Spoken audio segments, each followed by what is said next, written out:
Hello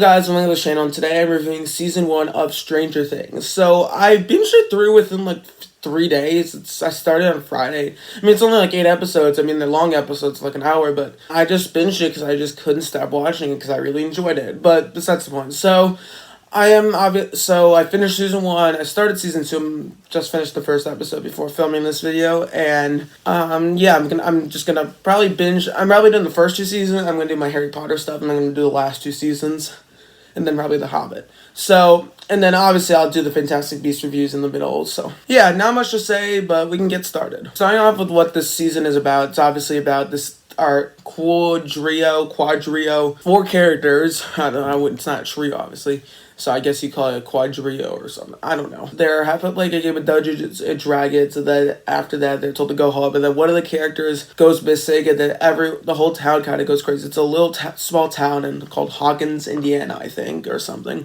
And it's called Hawkins, but I don't know. I think it's in Indiana or something. I don't remember. So. And then he goes missing, and then supposedly there's just something supernatural behind. There's a supernatural thing behind it, and then it shows how all the characters are reacting to it, how the town is reacting to it, and they're trying to find Will, get Will back, and yeah.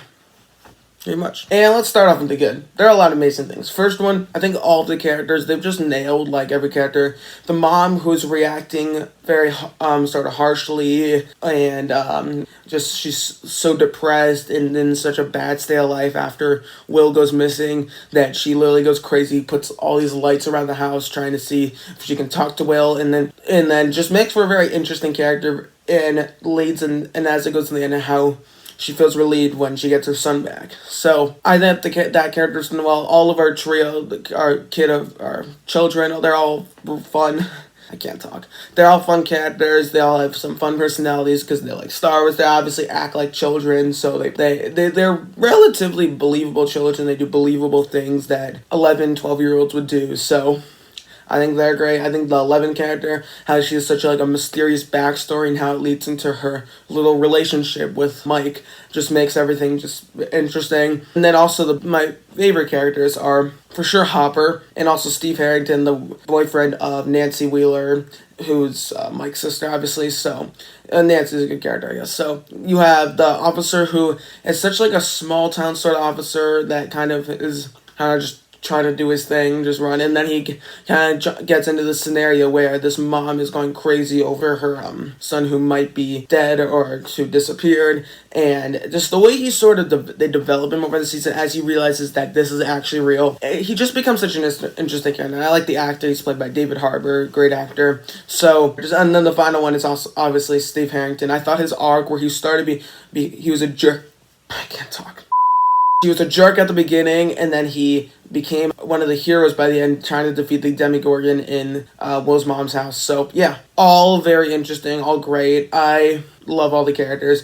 And then it just sets up a bunch of interesting scenarios where there's this Hawkins lab facility or whatever it's called, that is supposedly dealing with this supposed upside down and is just sort of experimenting with, and they're doing horrible things. And then there's some sort of cause behind it, so you kind of hate these characters because of it, and just the way everything just plays out. It's fun, it's enjoyable, it's suspenseful and creepy when it needs to be, but it doesn't go too far with anything. And so overall, I had such a good time. I've seen this season before, obviously. So for my sort of history with the show is I watched through when season 3 came out, I heard about it. It seemed interesting, so I watched through the first 3 seasons. I really liked it. I had my issues with season 2 and 3, but I don't quite remember how I felt. And much later, around when COVID happened, a little bit before, I started binging through the show. I watched the season 1, loved it just as much as the first half, not even more.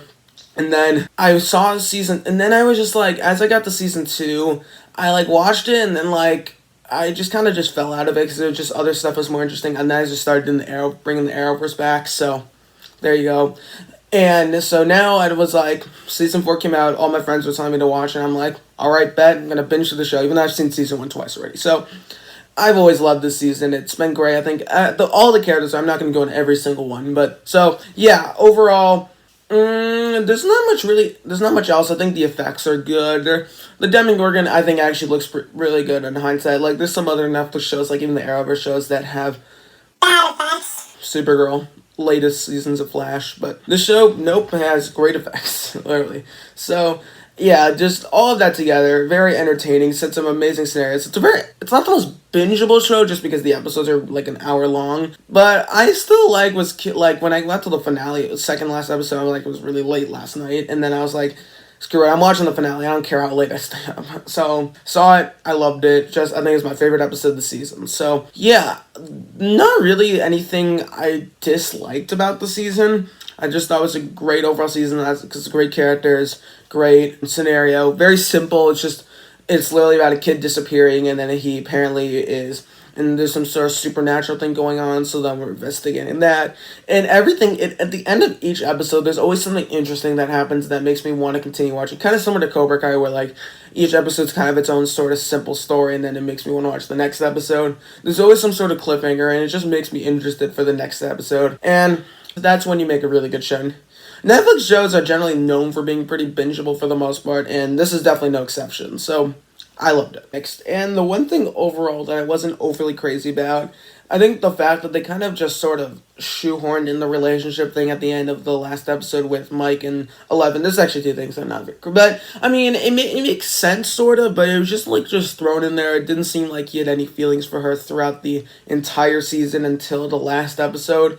And just the way that played out, didn't quite work for me. Reminded me a little bit of the relationship between Trinity and Neo in the Matrix. Although that works even less, but still.